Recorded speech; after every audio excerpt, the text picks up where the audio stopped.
Imagine a world where immense wealth met ancient lineage, where new American fortunes sought old European titles, and where love was often a secondary consideration to the grand game of dynastic alliance.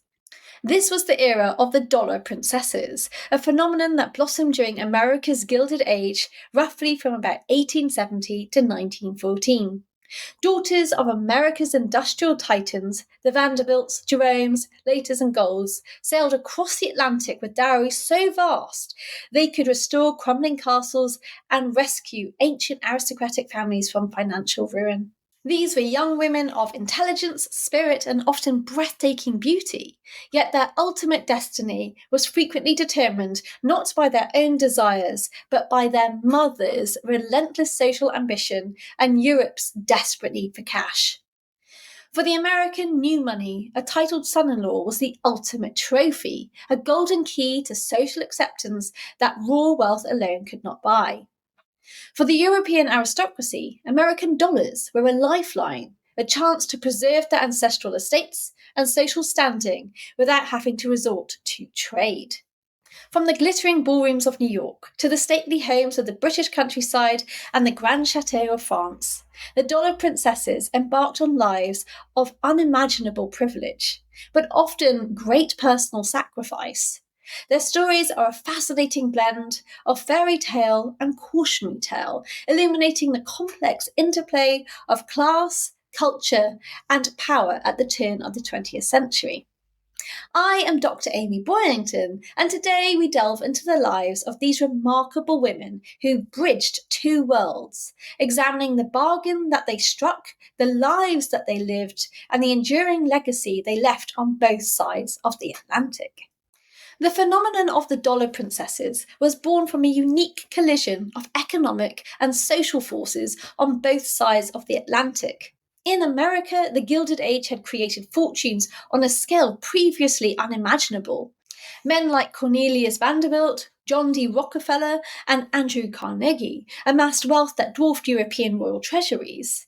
However, despite their vast riches, these new moneyed families often faced a frustrating barrier to true social acceptance with the established old money elite of places like New York and Boston.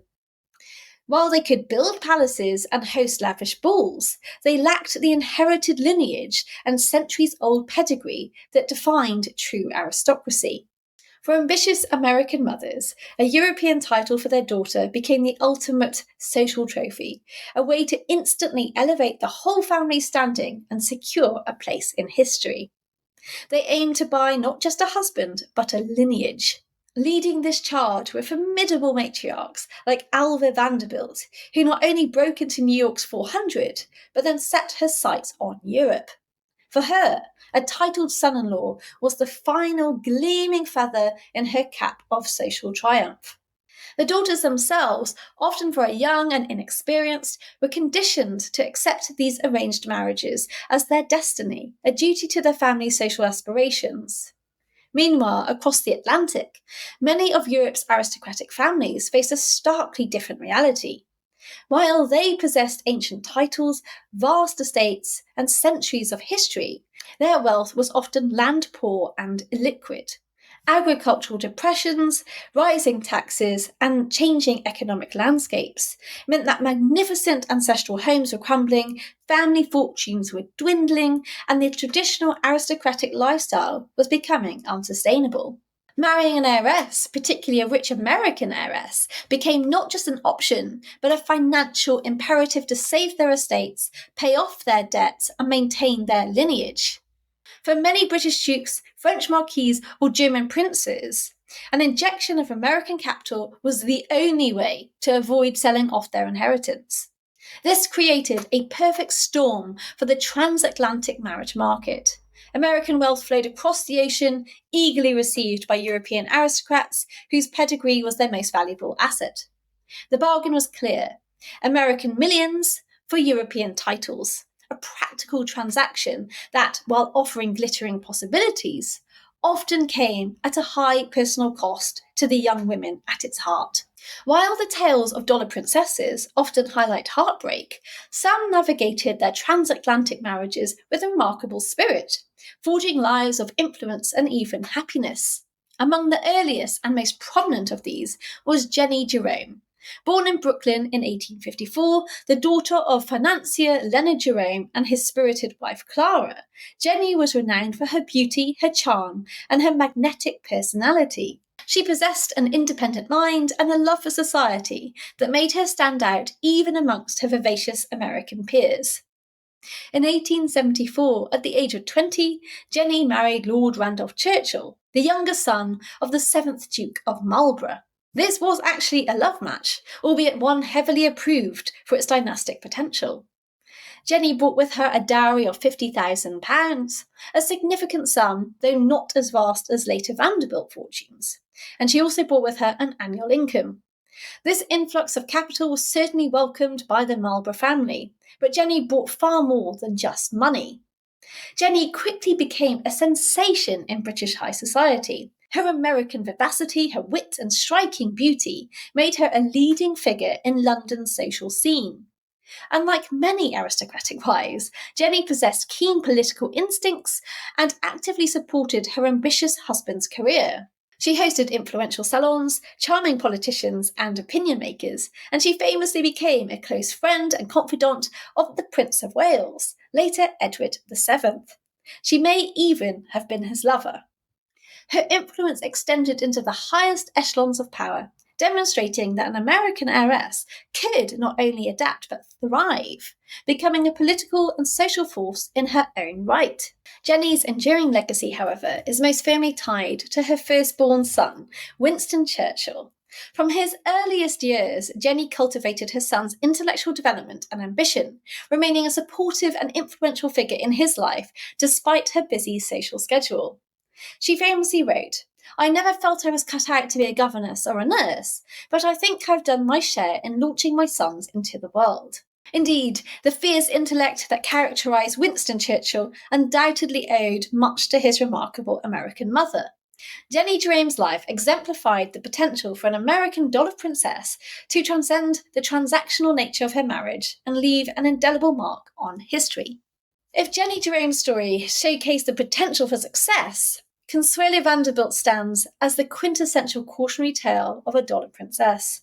Born in 1877, the only daughter of William Curzon Vanderbilt and the famously ambitious Alva, Consuelo was beautiful, intelligent, and deeply kind-hearted.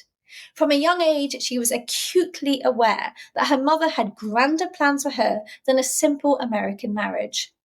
Alva was determined to secure a duke for her daughter, the ultimate symbol of social triumph, and she had set her sights on Charles Spencer Churchill, the 9th Duke of Marlborough. Consuelo, however, was in love with another man, an American named Winthrop Rutherford. Her mother's response was swift and brutal. Alva subjected her daughter to emotional manipulation, threats, and even physical confinement to break her will. Consuelo famously recounted how her mother threatened to shoot the man she loved and claimed that she was so ill she might die if Consuelo refused the Duke. Exhausted and emotionally battered, Consuelo finally relented. The wedding, held in 1895, was a spectacular yet sombre affair. Consuelo apparently refused to leave her room for ages, and when she eventually did, she cried behind her veil. Her immense dowry, estimated at $2.5 million, an astonishing sum equivalent to over $90 million today, was immediately put to use by the impoverished Duke to restore Blenheim Palace, his crumbling ancestral seat in Oxfordshire. The magnificent estate, the birthplace of Winston Churchill, see it's all linked, was brought back to its former glory thanks to American money. Consuelo's life as Duchess of Marlborough was one of privilege, but also great unhappiness. She fulfilled her public duties with grace and commitment, engaging in charitable work and representing her husband's family. She also produced 2 sons, the necessary heir and spare. However, her marriage was cold and loveless, and she was unhappy. Her husband, known for his stern and autocratic nature, was emotionally distant. Despite their two sons, John and Ivor, their relationship was a stark example of a union based purely on financial and dynastic exchange. Consuelo, though, often found solace in her friendships and her philanthropic work, transforming herself from a heartbroken bride into a woman of considerable intellectual depth and social conscience. In a highly unusual and daring move for the early 20th century, Consuelo and the Duke formally separated in 1906, and later in 1921 they obtained a full annulment, citing undue duress from her mother. This act was actually backed by her mother at this point, because her mother had also gone through a divorce. But it finally allowed Consuelo to find personal happiness, and she later married a Frenchman, dedicating herself to social causes, including advocating for women's rights. Her story became a poignant symbol of personal sacrifices made by the dollar princesses, and her later annulment a testament to their quiet strength and a burgeoning desire for self-determination. Beyond the celebrated narratives of Jennie and Consuelo, a multitude of other American heiresses navigated their destinies as dollar princesses. One such figure was Mary Victoria Later. Born in Chicago in 1870, the daughter of a wealthy dry goods magnate, Mary was renowned for her intelligence, elegance, and serious demeanour. In 1895, she married George Curzon, a brilliant but ambitious politician who would later become Viceroy of India. At their wedding, her appearance was described as thus: a face of unusual beauty, oval in shape with dark grey eyes, straight black brows, a sweet sensitive mouth, a prettily shaped nose, and a low forehead with fine black hair brushed simply away from it and emphasising its whiteness. Looks were very important. Mary and George had 3 daughters: Mary, Cynthia, and Alexandra. While they didn't produce a male heir, their daughters would go on to have notable lives, maintaining the family's aristocratic connections. At the turn of the 20th century, George was appointed Viceroy of India. A Viceroy of India was the British Crown's representative who governed British India as its top-ranking official. Essentially, the Viceroy acted as the monarch's stand-in, holding executive power and managing the colony. And as a result, his wife became the Vicereine. As Vicereine, Mary plunged herself into her duties, mastering Indian languages, championing local crafts, and working for the welfare of women in India. It was for the Grand Delhi Durbar in 1903, commemorating the coronation of King Edward VII as Emperor of India, that Mary Curzon made an unforgettable statement with her iconic Peacock Dress. Now, of course, very controversial, but back then it was highly prized. Crafted by Indian artisans using intricate gold and silver Zardozi embroidery on silk taffeta, and then finished by the House of Worth in Paris, the gown was a breathtaking display of opulence. Covered in hundreds of shimmering peacock feathers, each with an iridescent green beetle wing at its eye, often mistaken for an emerald, the dress weighed over 10 pounds. This magnificent creation not only highlighted her status as Vicereine, but also served as a symbolic fusion of Eastern artistry and Western fashion, designed to dazzle and impress dignitaries while asserting British imperial power. Unfortunately, Lady Curzon's demanding social responsibilities, the tropical climate, and a prolonged near-fatal infection following a miscarriage, and fertility-related surgery eroded her health. She died on the 18th of July 1906 at the age of just 36. Another famous dollar princess was Anna Gould, daughter of the notoriously ruthless railroad magnate Jay Gould. Born in 1878, Anna inherited an immense fortune, estimated at around $100 million back then, billions in today's money, making her one of the wealthiest women in all of America. Despite her vast wealth, Anna was often described as shy and reserved, a stark contrast to the dazzling public life that awaited her. In 1895, she made her first aristocratic marriage to Bonny de Castellane, a flamboyant French count whose charm was matched only by his towering debts and insatiable appetite for luxury. Though they had 5 children together, their marriage quickly became a legendary display of excess. Bonny squandered Anna's millions with breathtaking speed, purchasing and lavishly renovating a famous pink marble palace in Paris, which became known as the Palais Rose, filling it with priceless art and throwing extravagant parties that astonished even European high society. He outfitted a private yacht and commissioned a unique pearl necklace for Anna, said to be one of the longest in the world. Yet, beneath the glittering surface of diamonds and grand entertainments, their marriage was deeply unhappy, plagued by Bonnie's infidelities and relentless spending. The inevitable fallout came in a sensational, protracted divorce that shocked French high society. In 1908, Anna finally obtained a separation from Bonnie, which was followed by a full divorce in 1924, a bitter legal battle that further aired their private miseries. Despite this trauma of her first marriage, Anna's story was not over. In 1908, she married Bonnie's cousin, the Duke de Talleyrand, a union that offered a more stable, albeit less passionate companionship and ensured her position at the highest echelon of French nobility. She married up. She had 2 further children with this second husband. Anna's life, more than any other, epitomised the dangers of marrying purely for status and the pitfalls of marrying into debt-ridden aristocracy. Yet she continued to live in France for the rest of her life, raising her children from both marriages. Other notable dollar princesses include Mary Curzon, who married the Duke of Marlborough and found a relatively stable life, albeit one very much removed from her American roots. These women, whether they found happiness or heartache, success or scandal, all contributed to a unique chapter in transatlantic social history. They represented a bridge between the old and the new worlds, bringing their American energy, pragmatism, and vast wealth to revitalise Europe's fading aristocracy, and we really do have a lot to thank them for. Our country houses, our palaces, have been propped up and saved with American money. For the dollar princesses, life in Europe was a bewildering mix of extraordinary privilege and unexpected challenges.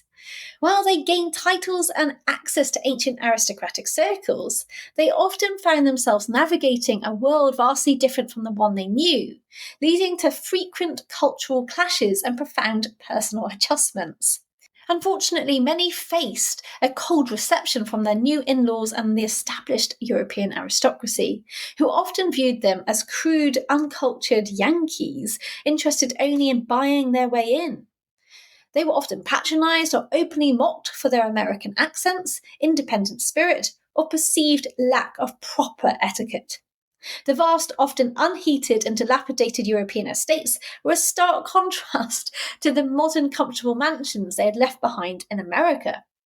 While American society was fiercely competitive and status-driven, European aristocracy operated on centuries of tradition and intricate, unspoken rules that often baffled newcomers. The emphasis on lineage over individual achievement and a certain disdain for trade, the source of their wealth, could also be very isolating. Many American heiresses struggled with loneliness, homesickness, and a sense of being perpetually foreign in their new lives. The reality of their titled husbands could also be harsh. Many were emotionally cold, only interested in their dowries, or lived dissolute lives. Yet, despite these challenges, the dollar princesses made significant contributions to their adopted homelands. They injected much-needed capital that saved countless historic estates, ensuring their preservation for future generations. They brought with them a distinct American energy, often revitalizing their new households and introducing modern comforts and efficiencies. Their fresh perspectives challenged antiquated traditions and breathed new life into often staid social circles. And beyond their domestic lives, many became active charity workers and patrons of the arts. They applied the American spirit of efficiency to charity work, often establishing new hospitals, schools, and social welfare programs. They introduced American fashion, a more relaxed approach to entertaining, and a certain vivacity that slowly but surely permeated European high society. They became cultural bridges, subtly influencing taste and customs on both sides of the Atlantic. The dollar princesses served as cultural ambassadors, introducing American practicality and wealth into the heart of European tradition. They literally paid for the preservation of history and became integral figures in the social and cultural fabric of their new homes. Their stories continue to fascinate, embodying the ultimate Gilded Age bargain, trading immense wealth for an elusive, glittering title, and in doing so, forever intertwining the destinies of America's burgeoning aristocracy with Europe's fading royalty. They were, in essence, the human currency of a changing world, and their golden legacies shine on. Thank you so much for watching this video. As always, if you've enjoyed it, please like, comment, and subscribe for more. Thank you.